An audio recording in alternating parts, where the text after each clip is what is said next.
गुटखा और तंबाकू की वजह से जो मुंह खुलना कम होता है, जिसे कहा जाता है ओरल म्यूकस फाइब्रोसिस, उसके ट्रीटमेंट के बारे में मैंने अभी एक वीडियो रिलीज किया था, जिसमें मैंने 10 ट्रीटमेंट मोडालिटीज और मेडिसिनल एस्पेक्ट जो है उसके बारे में मैंने बात की थी। और इस वीडियो को काफ़ी व्यूज़ आए, काफ़ी लोगों ने इसमें उनके कमेंट्स डाले कि कौन सी मेडिसिन लेना है और मुंह कैसे खुलना चाहिए, काफ़ी उसके कमेंट्स आए। तो इस वीडियो में मैंने एक गलती की, उसके बारे में मैं आज बात करूंगा। और medicine of oral mucous fibrosis जो है उसके साथ में ऐसा कौन सा बहुत ज़रूरी एस्पेक्ट है जो कि आपको ट्रीटमेंट लेते समय वो एस्पेक्ट होना बहुत ज़रूरी है, उसके बारे में हम बात करेंगे। नमस्ते दोस्तों, मैं हूँ doctor Yogesh Rathore, practicing dentist and oral medicine specialist. Welcome to oral health mastery. तो उस वीडियो में मैंने काफ़ी ज़्यादा ट्रीटमेंट मोडालिटी मेडिसिन के ऊपर बात की। काफ़ी लोगों के कमेंट्स आए कि सर मुंह नहीं खुल रहा है या सिर्फ 1 या 2 उंगली जा रही है, तो ऐसे समय में कौन सी मेडिसिन लेनी चाहिए। तो सबसे पहले तो मैं क्लियर कर दूं, अगर आपका स्टेजिंग किस तरीके से है, आपका माउथ ओपनिंग किस तरीके से, आपका क्लिनिकल जो साइंस और सिम्टम्स क्या है वो डिसाइड करेगा आपका एग्जैक्ट ट्रीटमेंट। अगर आपका स्टेज 1 और स्टेज 2 में अगर है, आपका माउथ ओपनिंग ठीक ठाक खुल रहा है, तो ऐसे समय में आपको मेडिसिनल ट्रीटमेंट से काफ़ी राहत मिल जाएगी। लेकिन अगर आपका स्टेज 3 या स्टेज 4 में आपका डायग्नोसिस हो रहा है, अगर आपको अंदर से सफ़ेद और लाल चट्टे हैं, तो ऐसे समय में आपको जल्दी से जल्दी डॉक्टर को जाकर बताना चाहिए। जहाँ पर सिर्फ एक ही उंगली आपकी जा रही है मुंह के अंदर, उससे ज़्यादा मुंह नहीं खुलता, तो ऐसे समय पे मैं आपको एडवाइस करूँगा कि आपने सर्जिकल जो प्लान है या सर्जिकल ट्रीटमेंट के लिए जाना चाहिए, क्योंकि हम ज़्यादा देर तक वेट नहीं कर सकते। सिर्फ एक उंगली जा रही है, इसका मतलब आपके गाल अंदर से काफ़ी सख्त हो चुके हैं, उसकी काफ़ी ज़्यादा दांतों के इरिटेशंस होने के चांसेस हैं। और ऐसे समय में अगर सफ़ेद या लाल रंग के चट्टे आपके गाल के अंदर से आते हैं, तो फिर वो कैंसर में बदलने के सबसे ज़्यादा चांसेस होते हैं। तो इसीलिए ऐसे चीज़ को आपको सेल्फ डायग्नोसिस ना करते हुए आपको डॉक्टर के पास जाके उसका प्रॉपर ट्रीटमेंट लेना चाहिए। तो ऐसी कौन सी गलती हुई जो पिछले वीडियो में मैंने मेंशन नहीं की, उसके बारे में मैं बात करूंगा। और ट्रीटमेंट का ये बहुत ज़रूरी एस्पेक्ट है। तो जी हाँ दोस्तों, मैं बात करूंगा कि आपका जो गुटखा या एरिका नट या बीटल नट की जो आदत है उसे छोड़ना बहुत ज़्यादा ज़रूरी है। जब आप ट्रीटमेंट ले रहे हो, जब आप दवाएं ले रहे हो, तो आपकी ये जो आदत है उसे 100% 100% पूरी तरह बंद करना बहुत ज़्यादा ज़रूरी है। अगर आप एक से बढ़कर एक मेडिसिन ले रहे हो या ट्रीटमेंट ले रहे हो, लेकिन आपकी आदत अगर जारी है, तो इस चीज़ को याद रखना ज़रूरी है कि जो इरिटेशन है आपके अंदर गालों से अंदर, अगर आपके सुपारी का या टोबैको का, गुटखा या किसी भी फॉर्म में इरिटेशन अगर शुरू रहा, तो फिर उस ट्रीटमेंट का असर नहीं होगा। तो ज़रूरी है आपका टोबैको और गुटखा से संबंधित जो भी आदत है उसे आपको 100% 100% उसे बंद करना है।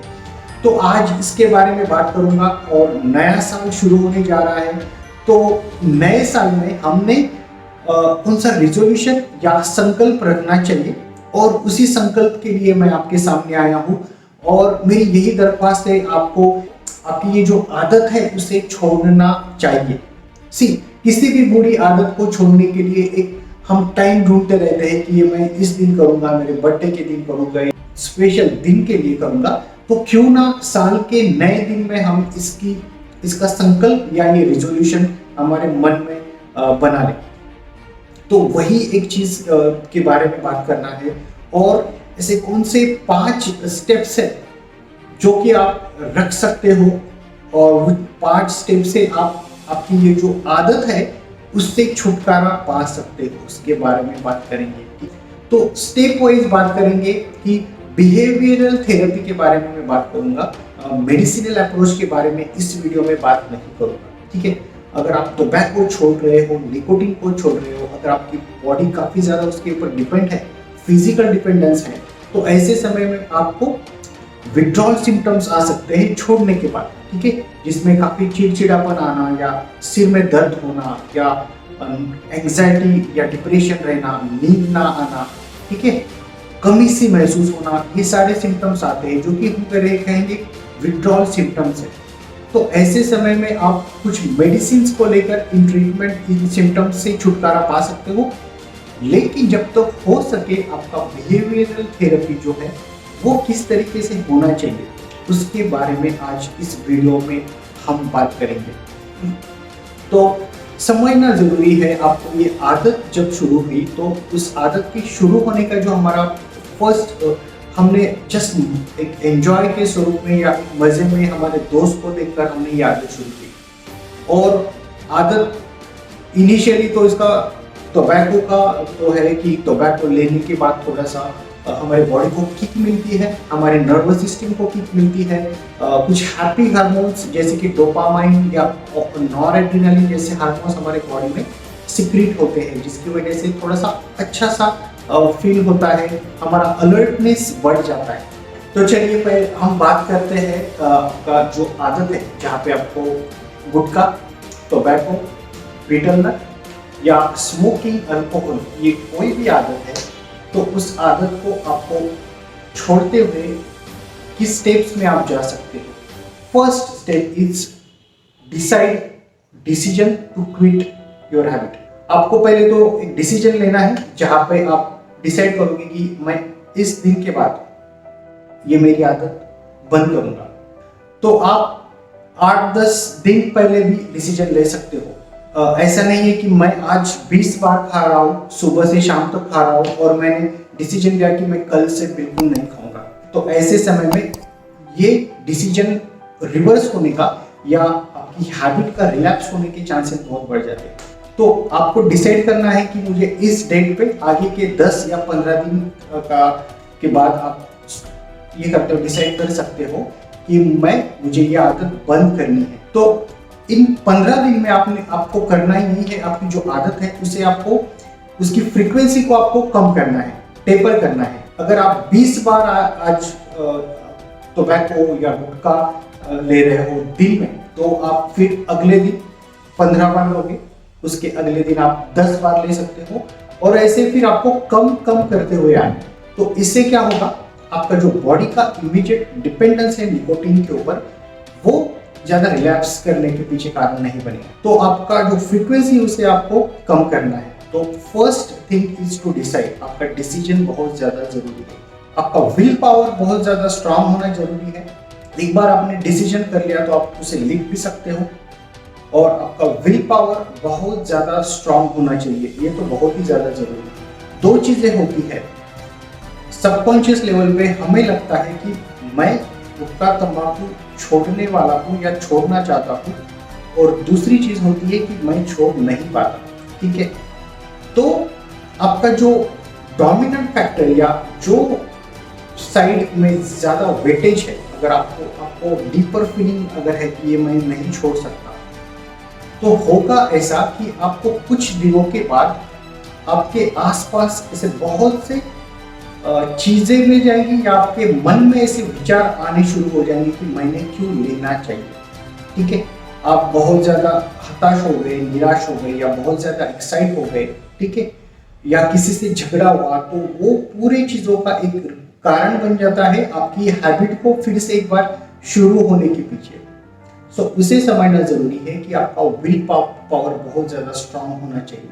ठीक है, एक चीज होती है सेल्फ इमेज, आप खुद की तरफ किस तरीके से देखते हो, किस नजरिए से देखते हो। ठीक है, ये आदत मैं नहीं छोड़ सकता। जब आपकी सेल्फ इमेज ऐसे इस तरीके से हो जाती है, आपका खुद के ऊपर विश्वास नहीं होता, तो ऐसे समय पे फिर आपको वो आदत छोड़ना बहुत मुश्किल हो जाता है। तो आपका सेल्फ इमेज आपको इंप्रूव करना है। आपकी जो इमेज है उसे एक आइडियल इमेज बना सकते हो जहाँ पे आपको किसी प्रकार की आदत नहीं है। ठीक है, और उसको आप हमेशा विजुअलाइज करना है। तो first thing is to decide. दूसरी चीज आप डिक्लेयर करना है आपको। ठीक है, आपके नियर एंड डियर वंस, आपके कुछ क्लोज फैमिली मेंबर्स है, हस्बैंड है, वाइफ है, या फिर आपके कुछ क्लोज रिलेटिव्स है या फ्रेंड्स है, उनको जाकर बता देना है कि मैं आज से ये मेरी आदत बंद कर रहा हूँ। ठीक है, इससे होगा क्या, जब आप डिक्लेयर करते हो तो आपको साइकोलॉजिकल प्रेशर बढ़ जाता है। ठीक है, तो फिर आपका थोड़ा सा रिस्पॉन्सिबिलिटी बढ़ जाता है कि आपको वो आदत अभी छोड़नी है।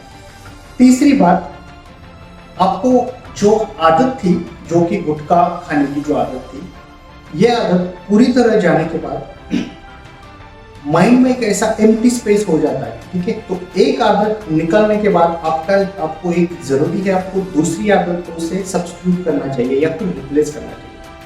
तो फिर आपकी बचपन की कोई हॉबी होगी जो बचपन में आप करते समय बहुत ज़्यादा पैशनेटली करते थे या खो जाते थे, कोई भी प्लेइंग एक्टिविटी या फिर कोई क्रिएटिविटी आप लिखते थे या सिंगिंग, डांसिंग या फिर आपका पेंटिंग, कोई भी या किसी भी प्रकार की क्रिएटिविटी अगर आप करते थे तो आपको उस आदत को लेकर आना है। ठीक है, तो मकसद यही है कि आप जब भी कुछ कमी महसूस कर रहे हो, आपको लगे कि मुझ में कुछ कमी है या फिर कुछ भारीपन महसूस हो, डिप्रेशन महसूस हो, ऐसे समय में इस एक्टिविटी को करने के बाद आपको अच्छा फील होने लगे। ठीक है, तो नेचुरली आपका डोपामाइन जो रिलीज है वो होना चाहिए।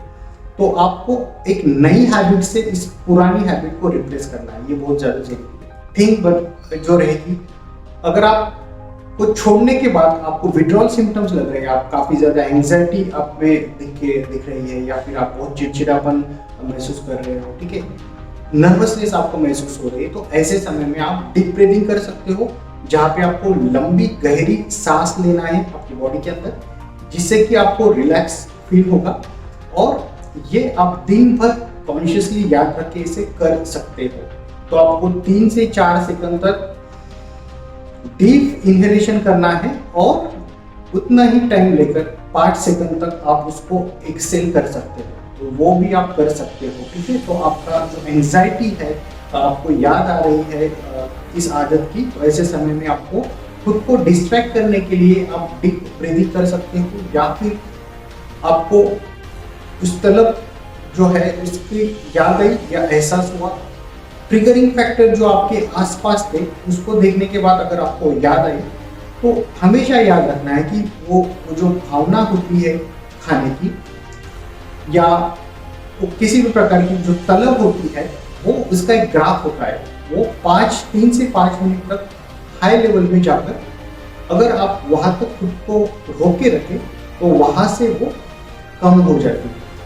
तो उसका अवेयरनेस बढ़ना जरूरी है।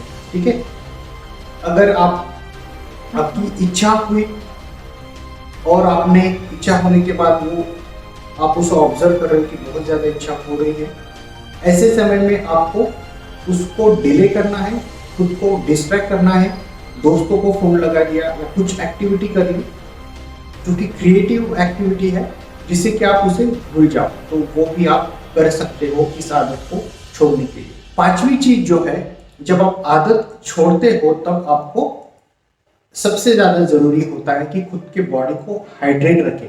ठीक है, कोई भी आदत छोड़ने के बाद तो आपको ऐसे समय में बहुत ज्यादा पानी लेना जरूरी है, ये पानी ड्रिंक करना लेना बहुत ज्यादा जरूरी है। तो ये 5वीं चीज आपको याद रखना है। ठीक है, तो ये थे दोस्तों बिहेवियरल एस्पेक्ट, जहाँ पे आपकी विल पावर और आप एक बार निर्णय जब लेते हो तो उसे आपको बरकरार रखना है।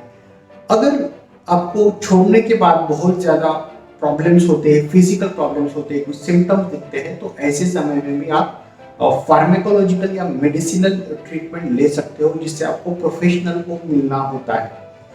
और इसके बारे में हम बात करेंगे कि मेडिसिन क्या यूज करना है, बट मेक श्योर आपको याद रखना है कि ये मेडिसिन आपको प्रिस्क्रिप्शन के द्वारा ही लेनी पड़ेगी, आप उसे ओवर द काउंटर मेडिकल पे नहीं ले सकते हो।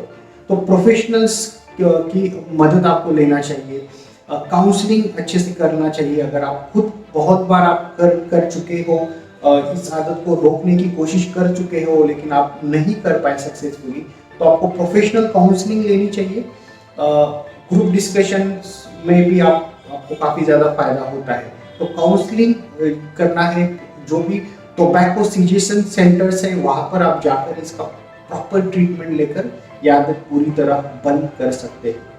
तो यही था इस वीडियो के लिए। आज का ये जो दिन है, अभी जो नया साल शुरू हो रहा है, तो एक रिजोल्यूशन आप सब ने जरूर लेना है, जिनको भी ये आदत है, ठीक है।